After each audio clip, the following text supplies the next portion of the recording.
Cara buat poket tepi baju kurta macam ni, dia ada bentuk ni, masuk tangan. Jom kita start. So sekarang cara untuk tampal dia, kita dah sediakan poket. Ukuran poketnya ada dalam buku ni. Anda boleh tengok buku ni dekat showcase. Tapi kalau anda nak adjust sendiri pun boleh. So sekarang kita akan jahit pada bahagian buka mulut dia. Buka mulut dia dalam 6 inci setengah. Dia adalah panduan daripada garis pinggang. Dan buka mulut poket ini boleh berdasarkan ikut kemahuan anda lah. Okay, saya dah jahit mata kasar. Kalau anda perasan ya, mula-mula saya jahit mata biasa dulu. Matikan. Lepas tu saya jalan terus mata kasar. Okey, kemudian saya jahit matikan kat sini. Lepas tu saya jahit biasa. Ingat kita ada tanda kat situ. So kita pindahkan tanda dekat sini. Basi ni anda kena gosok sebenarnya. Okey, saya lupa nak pesan tadi. So sekarang ni kita akan jahit daripada sini setepi mesin jahit tepi ni tau. Untuk yang ni sampai ke bawah ni kita buat petak. Macam ni. Pastikan melepasi biru yang kita tanda di bahagian jahitan mata kasar dan kita matikan tersebut. Buat petak. Imbangkan dia punya jarak kita jahit tu. Kalau daripada sini pergi sini lebih kurang ada 3 hun ataupun setengah inci lah. Lepas tu kita jahit ke atas pula. Okey, kita dah siap dah pun jahit tindih untuk buka mulut poket dia. So kita kena bersih dan perkemaskan. Okey, kita ambil beg poket ni letak dekat garisan yang berhampiran dengan tanda poket yang paling bawah. Dia ada dua kan, ni atas ni bawah kan. Yang bawah ni lah, letak sini, centerkan dia. Ni saya jarum melintang.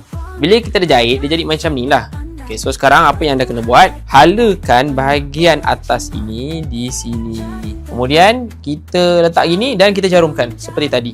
Sedikit tips, selain daripada gunakan jarum, anda juga boleh gunakan gam untuk mempercepatkan proses. Ini fusible tape ada dekat showcase. Dia mampu melekatkan poket kita ni. Sebenarnya bukan poket saja, banyak tempat yang kita boleh guna untuk fusible tape ni. Kita letak dia, lepas tu kita iron, nanti dia cayak.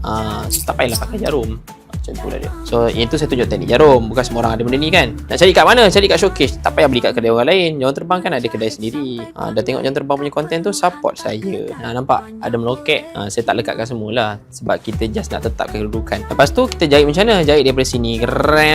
Jom saya jahit. Saya dah siap jahit dah. So sekarang kita tunjuk di sebelah luar. Okey, ini hasil sebelah luar. Dia siap jahit. Kita akan kemaskan je. Cuma bahagian back pocket ni masih lagi tak siap. Nampak terbuka. So apa yang perlu buat? Anda kena jahit.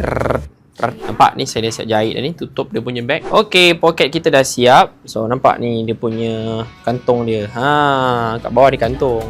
Best kalau ada panduan step by step macam ni. Nota pun senang faham, tak pening kepala. Buat pula dengan cara yang cepat lah. Kami nak buka jualan buku 3 ganda. 3 buku ni harga RM270, tapi kami bagi kepada anda cuma RM99. So satu buku ni jatuh RM33. Satu buku boleh menghasilkan pelbagai jenis baju.